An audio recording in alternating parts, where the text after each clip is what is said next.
बिस्मिल्लाहिर्रहमानिर्रहीम। Motorway ज़्यादती case का मरकज़ी मुलज़म आबिद मल्ही गिरफ़्तार हो गया है। पुलिस ने इसको गिरफ़्तार कर लिया है, लेकिन ये गिरफ़्तार हुआ नहीं है। इसको गिरफ़्तार किया नहीं गया, ये ख़ुद पेश हुआ है।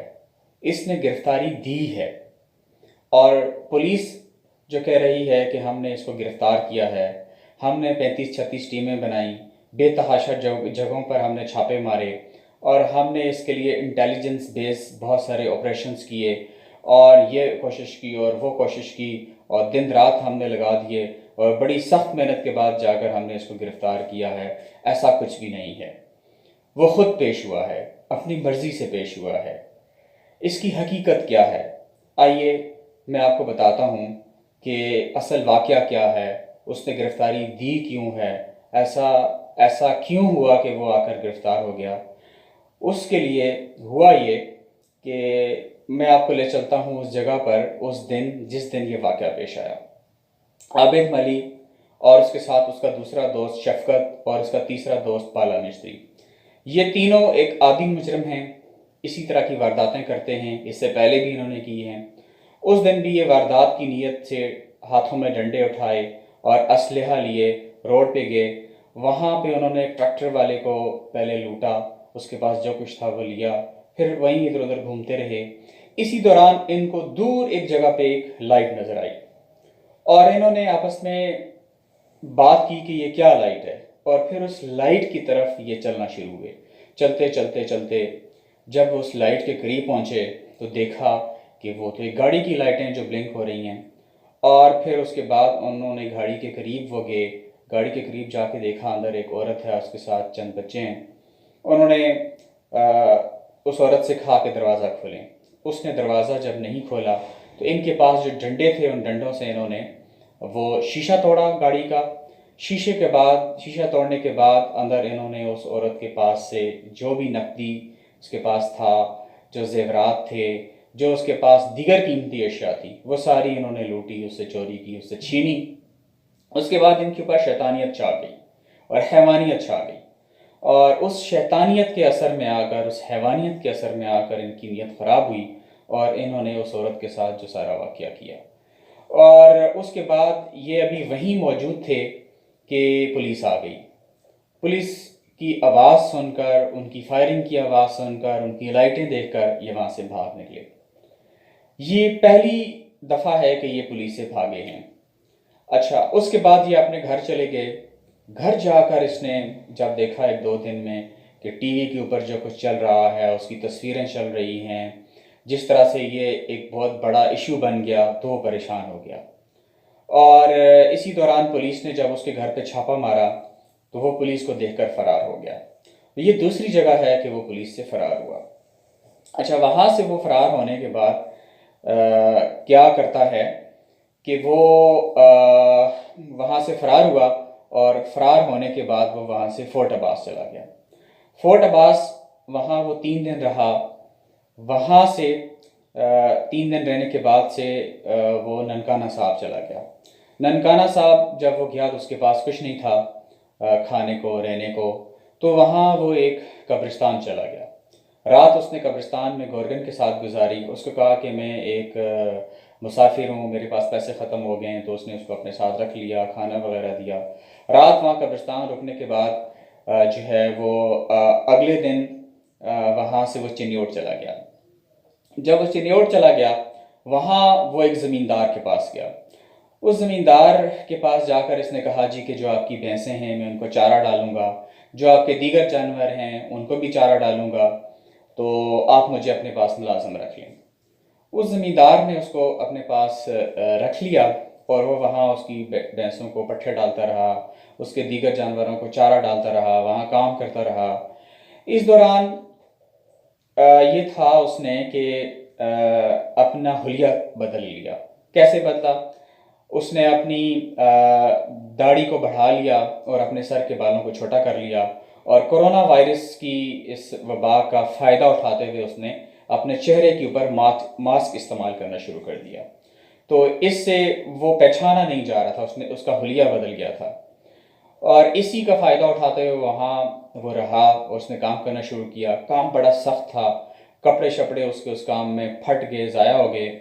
और वो ये करता था कि वही एक ही जोड़ा वो धोता, वही पहनता, वही धोता, इस तरह वो कपड़े ख़त्म हो गए।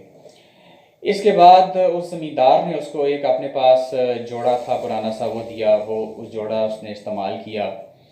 अच्छा, ये भी याद रहे कि जब वो वहाँ काम करता रहा तो इस दौरान वहाँ ज़मींदार के पास दीगर भी लोग चिन्योट के उस मोहल्ले के आते रहे। छोटे मोटे काम ये उनके करता रहा, 20, 30, 50, 100 उनसे भी ये लेता रहा। यूँ इसने वहाँ पे 20 दिन काम किया और कोई 800 रुपये इसने जमा कर लिए। वो 800 रुपये जमा करने के बाद, अच्छा, अब 20 दिन जब ये वहाँ रहा तो इसकी दाढ़ी और बढ़ चुकी थी और इसका ज़ाहिर मास्क ये मुस्तकिल इस्तेमाल कर रहा था, शनाख्त में नहीं आया किसी के। तो इस तरह वो 800 रुपये लिए इसने और वहाँ से ये चला गया और ये फैसलाबाद आ गया। फैसलाबाद इसका ससुराल रहता था, इसका एक साला उसका नाम सरफराज था, उसके घर चला गया। रात को ये वहाँ पे लगभग 2:30 बजे के करीब करीब पहुँचा। वो उनके घर ये अंदर इंटर हुआ, दरवाज़ा फलांग कर या दीवार या जिस तरह से भी ये अंदर दाखिल हुआ। खैर, इसने वहाँ जाके देखा कि सब सो रहे हैं। एक मोबाइल इसने वहाँ से चोरी किया। मोबाइल चोरी करके ये वहाँ से निकला। बाहर दरवाजे के बाहर इसने एक पत्थर उठाया जो रेड कलर का था, जो ईंट होती है, उससे टूटा हुआ एक टुकड़ा।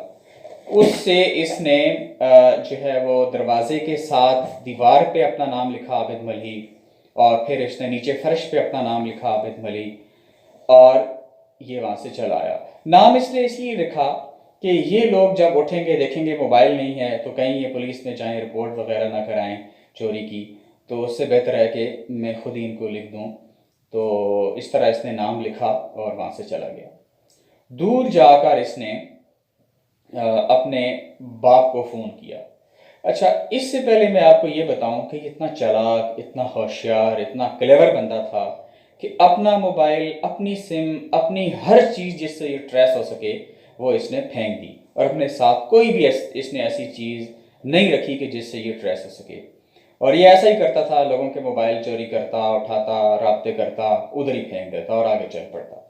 यहाँ भी इसने मोबाइल उठाया, अपने जो है वो चचा को फ़ोन किया। पहले बाप को फ़ोन किया, बाप ने फ़ोन नहीं उठाया, फिर इसने अपने चचा को फ़ोन किया, उसको कहा कि इस तरह मेरी बाप से बात कराएं। तो अब उसने फिर अपने बाप को फ़ोन किया, तो बाप ने फ़ोन उठा लिया और उससे बात की।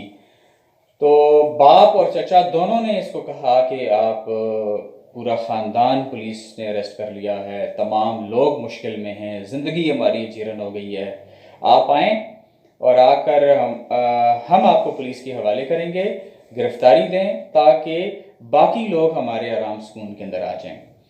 तो इसने कहा जी कि मैं कैसे आऊँ, मैं सामने आऊँगा पुलिस मुझे मार देगी। मार क्यों देगी? इनाम के चक्कर में मार देगी। तो उसमें ये हुआ कि इन्होंने कहा कि नहीं, हम इसका पूरा पुलिस से कमिटमेंट लेंगे, उनसे गारंटी लेंगे, उनके साथ पूरी एक डील करेंगे, उसके नतीजे में तुम्हें हम उनके हवाले करेंगे और फिर हम तुम्हें उसके बाद छुड़ा लेंगे। यहाँ पे मैं आपको एक और वाक़या ये बताऊँ कि ये एक आदी मुजरिम है। ये इस तरह के जराइम इससे पहले भी करता रहा है। इससे पहले भी इसने एक औरत के साथ और उसकी बेटी के साथ ज़्यादती की और ये अरेस्ट भी हुआ। इसके ख़ानदान ने, इसके चचाओं ने, इसके वालिद ने इसको छुड़ा लिया वहाँ से। तो उस बेस पे इसको ये एतमाद था कि मुझे इन्होंने पहले भी छुड़ाया तो अब भी छुड़ा लेंगे। तो उस पे इन्होंने कहा ठीक है, आप मेरा इंतज़ाम करें, मैं गिरफ्तारी देता हूँ, तो आप मुझे बाद में छुड़ा लीजिएगा। इसने अपने फैमिली के साथ ये वाली डील की। उन्होंने कहा जी ठीक है, आप आ जाएं। अब मैं आपको ले जाता हूँ। ये तो है कि आबिद मली ने क्या किया, उसके बाद वो कहाँ गया और किस तरह रहा और क्या स्टोरी हुई। अब आ जाए दूसरी तरफ, पुलिस क्या करती रही। पुलिस सबसे पहले तो वहाँ उस मौके के ऊपर बहुत लेट पहुँची। जब वो पहुँची उन्होंने फायर किया, फायर से ये भाग गया, हालांकि उनको फायर नहीं करना चाहिए था और किसी तरह से इसको गिरफ्तार करना चाहिए था। ये तो खुद मुजरिम को भगाने वाली बात हो गई। दूसरी बात यह है कि उन्होंने इतना लेट घर पे उसके रेड किया कि वो घर पे रह के मालूमात करके वो चला गया वहाँ से। तीसरी बात यह है कि पुलिस ने जो है ये किया कि उसकी जो बीवी है उसको गिरफ़्तार कर लिया, उसकी बेटी को गिरफ़्तार कर लिया, उसके भाई हैं, भाई उसके 4 हैं, 4 बहनें हैं। 4 भाइयों में एक भाई नशा करता था और वो नशा करते करते ही मर गया, वो यूँ ख़त्म हो गया। 2 भाई बचे, उन दोनों को पुलिस ने गिरफ़्तार कर लिया। उसके चचा के जो बेटे थे उनको पुलिस ने गिरफ़्तार कर लिया। यानी फैमिली में पूरा उनके एक हर तरफ पुलिस पुलिस पुलिस थी। और फिर जो उसका अपना जो बाप है, माँ है, उसको पुलिस ने गिरफ़्तार नहीं किया। तो उनकी हिकमत होगी। और उसमें फिर ये किया कि उसके घर पे पुलिस वाले अपॉइंट कर दिए पुलिस ने। उसके घर के अंदर 4 पुलिस वाले और घर के बाहर थोड़ा सा साइड पे एक दूसरे घर में सामने ही 5 पुलिस वाले और वहाँ उन्होंने तैनात कर दिए। अच्छा, ये क्योंकि इधर उधर घूमता फिरता रहा, खाने खाता रहा और कहीं कब्रिस्तान में रहता रहा, कहीं किसी की मजदूरी करता रहा, कहीं कई कई दिन भूखा रहता रहा, रोडों पे सोता रहा, मुकम्मल इसने मास्क पहना, होटल पे ये नहीं जा सकता था, किसी के घर रिश्तेदार के ये नहीं जा सकता था और किसी पब्लिक प्लेस पे ये नहीं जा सकता था, क्योंकि जो है वो इसको गिरफ्तारी का और फिर ये कि इसको इसको जो है वो ये था कि पुलिस वाले इसको मार देंगे, ये इसको डर था। तो इसके लिए अब ज़मीन भी तंग हो गई थी और आसमान भी तंग हो गया था। तो अब ये कहीं भी नहीं जा सकता था और ये घूम फिर के तकरीबन 35 दिन ये घूमता रहा, इधर उधर बचता रहा। तो अब जो है वो इसके लिए कोई और एक दिन भी गुजारने की कोई जगह नहीं बचती थी।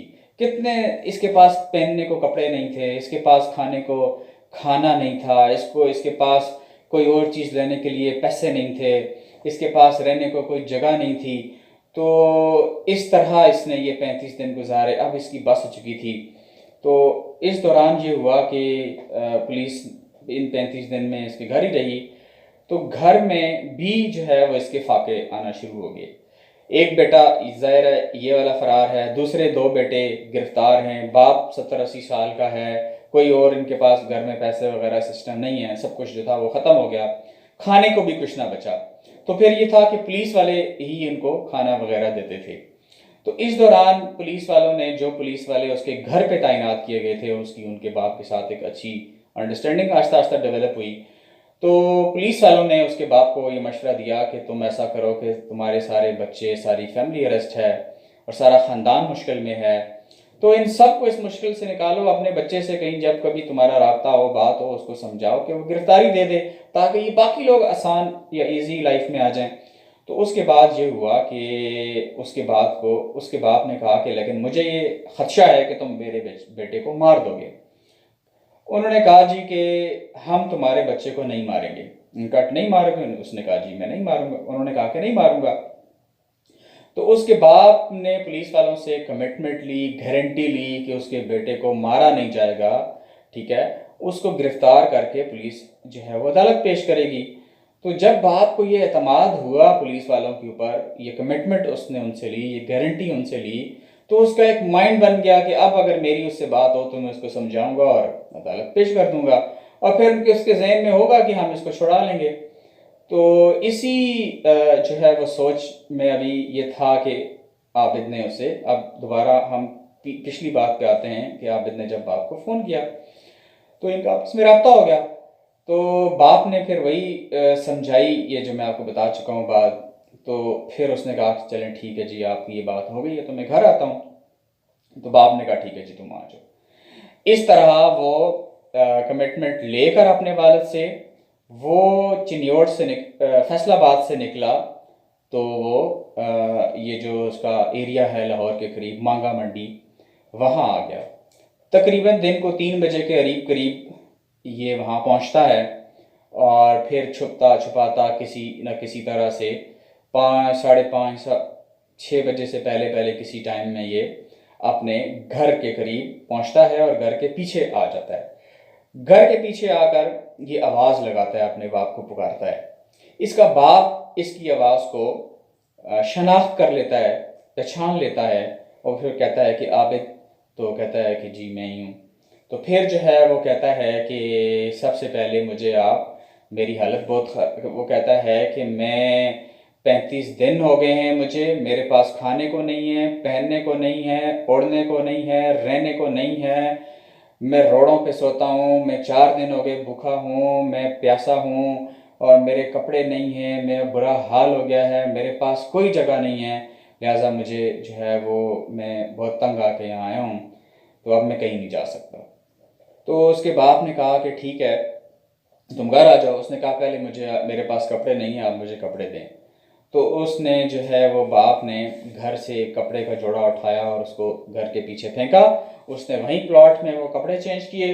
अब उसने कहा कि मुझे कोई चादर भी दें, तो बाप ने उसको चादर फेंकी। फिर उसने कहा कि मुझे खाना दें, मैं कुछ खाऊं।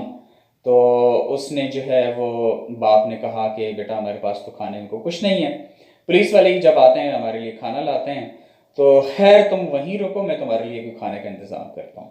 अब वो वहीं रहा। बाप उसका आ गया इस दौरान, यानी उसको यहाँ पे उसने कह लें कि बेटे को एतमाद दिला के कहा कि आप यहीं स्टे करो, मैं खाना लाता हूँ। लेकिन वो दूसरी तरफ चला गया। अच्छा, अब मज़े की बात ये यहाँ पे है कि जो पुलिस वाले 5 दूसरे घर में थे वो तो वहीं थे, उसका नहीं पता कि वो क्या कर रहे थे। लेकिन जो दूसरे पुलिस वाले उनके अपने घर पे थे, वो बाहर सैन में कहीं ऐसी दूर जगह बैठे हुए थे चारों, और बैठकर वो मोबाइल में लगे हुए थे, वल्लाह आलम के वो वीडियो गेम खेल रहे थे, वो कोई वीडियो देख रहे थे, वो कोई चिट चैट कर रहे थे कि एक मुलजम इतना बड़ा मुजरिम कि जो पूरे पाकिस्तान का इश्तिहारी है, हर कोई उसकी तलाश में है, वो उनके करीब है और वो अपने मस्त अपनी अयाशियों में लगे हुए। तो अब ये है कि उसका बाप उनके पास आता है और कहता है जी कि आबिद आ गया है। तो वो ये कहते हैं कि अच्छा वो आ गया है। तो कहता है कि अपनी कमिटमेंट तुम याद रखना, मैं जाता हूँ, मैं अभी उसको पकड़ता हूँ, पकड़ के तुम्हारे हवाले करूँगा और तुम उसको गिरफ्तार करो और ले जाओ। पुलिस वाले कहते हैं कि ठीक है, ले आओ हमारे पास। अब खुद आप ये देखें कि इंस्टेड ऑफ दिस कि वो जाते, उसको घेरते, उसको पकड़ते, ठीक है, उसके गिर्द घेरा तंग करते, वो फिर कहीं ना भाग जाता। उन्होंने कहा जाओ तुम उसको ले आओ। अब जो है वो उसका बाप जाता है, उसको पकड़ता है और उसको पकड़कर गले से लेकर आता है, और यानी गले से पकड़ के लाता है, पुलिस वालों के हवाले करता है। तो इसी दौरान एक पुलिस वाला जो है वो अपनी गन उसके ऊपर तान लेता है। बाप उसका उनकी गन पकड़ के ऊपर करता है, इस दौरान एक फायर हो जाता है और वो कहता है कि जी आपने मेरे साथ एक कमिटमेंट और एक गारंटी दी है, आप मेरे बेटे को यहाँ पे मार नहीं सकते, ठीक है, आप इसको ले जाएं, इसको इसको गिरफ्तार करें, इसको अदालत में पेश करें, अदालत जो सज़ा दे, लेकिन आप इसको इनकाउंटर जो है वो किलिंग में मत इसको मारें। ये तो आप मेरे साथ कमिटमेंट कर चुके हैं और अब आप ऐसा क्यों कर रहे हैं। तो इस बात पे उन्होंने उसको छोड़ दिया, नहीं मारा। और फिर ये हुआ कि अब पुलिस वालों ने जब उसको गिरफ्तार किया, उसको पकड़ा, तो उन्होंने फिर अपने लाहौर मरकज़ में इतला दी हेडक्वार्टर में कि इस तरह हमने उसको गिरफ्तार कर लिया है। अच्छा, अब एक और अहम बात यहाँ पे ये है कि पुलिस वालों के पास, उन पुलिस वालों के पास जिन्होंने इतने बड़े मुजरिम को पकड़ा हुआ है, गाड़ी तक नहीं थी कि उस गाड़ी में उसको डाल के लेकर आते। तो जो है फिर वहाँ अली टाउन में वो रहते थे। अली टाउन का एक मालिक है जो कि प्रॉपर्टी का बिजनेस करता है, खालिद भट्ट उसका नाम है। वो अपनी गाड़ी अपना डाला लेकर आया, पुलिस ने उसको उसमें डाला और वो खालिद भट्ट उस गाड़ी को ड्राइव करके, बाकी पुलिस वाले उसमें बैठ के और मुलजिम को भी उसमें, मुजरिम को उसमें डाल के ये लाहौर लाए। और फिर लाहौर में लाकर फिर पुलिस ने जो है वो इसको ओपन किया कि जी हमने मुजरिम को गिरफ्तार कर लिया है। और इतनी मुश्किलों से और इतनी सख्तियों से और इतने ऑपरेशन से और इतनी मेहनत से और ये और वो, जबकि हकीकत आपके सामने आ गई कि ये कैसे गिरफ्तार हुआ। और अपने आप को इतना बड़ा चढ़ाकर इस कौम से झूठ बोला, अवाम से झूठ बोला, आपसे झूठ बोला, हमसे झूठ बोला और सिस्टम से झूठ बोला, और वज़ीर आला पंजाब से 50 लाख रुपए लेकर ये इनाम के चक्रों में खा गए। तो जो कि एक सरासर धोखा है और झूठ है, और ये पुलिस की नालायकी है और हकीकत आपके अब सामने है। अब आपने फैसला करना है कि इस पर क्या होना चाहिए, और हुकूमत को फैसला करना चाहिए कि इस पर क्या होना चाहिए। क्या इस पर उनका इनाम बनता है या इसके ऊपर उनकी पूछगछ होनी चाहिए पुलिस वालों की। अब दूसरी तरफ आ जाएं तो वो ये है कि पुलिस ने उसको तो गिरफ्तार कर लिया, उसके साथ जो भी होगा होगा। उसका वालिद ये कहता है कि भाई पुलिस वालों को इनाम नहीं दो, वो इनाम मुझे दें कि मैंने उसको अरेस्ट किया है। अब बाप की ज़हनियत देखें इन लोगों का कि ये कैसा बाप है, ये कैसे लोग हैं कि जो ये उसका कारनामा है कि उसने एक ऐसा वारदाती औलाद, ऐसा बेटा पैदा किया और उसको उसने सपोर्ट की। तो और अब वो जो है वो शर्म से मारे उसके ऊपर वो पैसे मांग रहा है। अब हम इसको कंक्लूड करते हैं और वो ये है कि इस पूरी स्टोरी से हमें सीखना क्या है, मुझे क्या सीखना है और आपको क्या सीखना है, और हम सबको बहैसियत कौम हमें इससे क्या सबक मिलता है। मेरी नज़र में ये जो मुजरिम है, ये एक आदी मुजरिम है, ये बड़ा सख्त गुनहगार है। इससे पहले भी इसने एक औरत के साथ, उसकी बेटी के साथ ज़्यादती की, ये गिरफ्तार हुआ, फिर इसको इसके बाप ने छुड़वाया, ये छूट गया और इस सिस्टम ने, इन अदालतों ने, इस कानून ने इसको छोड़ दिया, ठीक है, और ये आज़ाद हो गया। और उसके बाद इसने दोबारा ऐसी वारदातें की, कई वारदातें जो रिपोर्ट शायद नहीं हुई होगी, और फिर उसके बाद ये एक रिपोर्ट हुई। तो देखिए, अगर इसकी जब पहली दफ़ा ये अरेस्ट हुआ था, ये सिस्टम, ये अदालतें, ये कानून, ये पुलिस इसकी एक अच्छी रिपोर्ट तैयार करती, अच्छी दफात लगाते, इसके उस वक्त के सबूत इकट्ठे सही जमा किए जाते, सही मेहनत की जाती और इसको सही अदालत से सज़ा दी जाती, तो शायद ये जुर्म ना करता, शायद ये आज औरत बच जाती। नंबर एक। दूसरी बात इनके वालिदैन के लिए मैं कहूँगा और तमाम वालिदैन के लिए कहूँगा कि अगर आप अपनी औलाद, अपने बच्चों के जराइम के पुश्तिबान बनेंगे तो आज छोटा तो कल वो उससे बड़ा जुर्म करेंगे। अब देखें, पहला जो जुर्म है वो उनका अकेला बेटा मुश्किल में था, लेकिन उन्होंने उस अकेले को उस जुर्म में मदद की, उसके पुश्तिबान बने, उसको छुड़ाया, उसको आज़ाद किया, उसको सपोर्ट किया। उसके नतीजे में उसने फिर एक ऐसा जुर्म किया कि जिसके नतीजे में न सिर्फ वालिदैन बल्कि पूरा ख़ानदान मुश्किल और मुसीबत में आया। तो अगर आप अपने औलाद, अपने बच्चों के गलत कामों में सपोर्ट करेंगे तो कल, आज तो उन्होंने छोटा गलत काम किया, कल वो उससे बड़ा गलत काम करेंगे और उससे बड़े गलत काम के नतीजे में आप देखेंगे इस वक्त उस बच्चे की ज़िंदगी ऑन स्टेक है, उसको फांसी की सज़ा हो सकती है, ठीक है, पूरे मुल्क में बदनाम हो गया। और आप ये देखें कि वो पूरी फैमिली, पूरा ख़ानदान ज़लील ख्वार होकर रह गया, उनकी औरतें जेलों में, उनके बच्चे जेलों में, वो ख़ुद मुश्किल मुसीबत में भूखे जो है वो हैं। ये क्या है? ये उनका वो पहला स्टेप है जो उन्होंने गलत उठाया।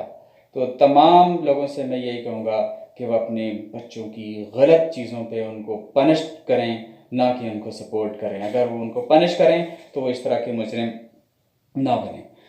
अब इस पे तीसरी और अहम बात यह है, इस मौका पर मेरा, आपका, हमारा, हम सब की भी एक जिम्मेदारी बनती है, हमारा भी एक फ़र्ज़ बनता है।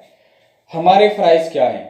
हमारा फ़र्ज़ ये है कि हम सिस्टम की इन गलतियों की निशानदेही करें और फिर इसके ख़िलाफ़ आवाज़ उठाएं और इस सिस्टम को सही होने के लिए हम अपना किरदार अदा करें।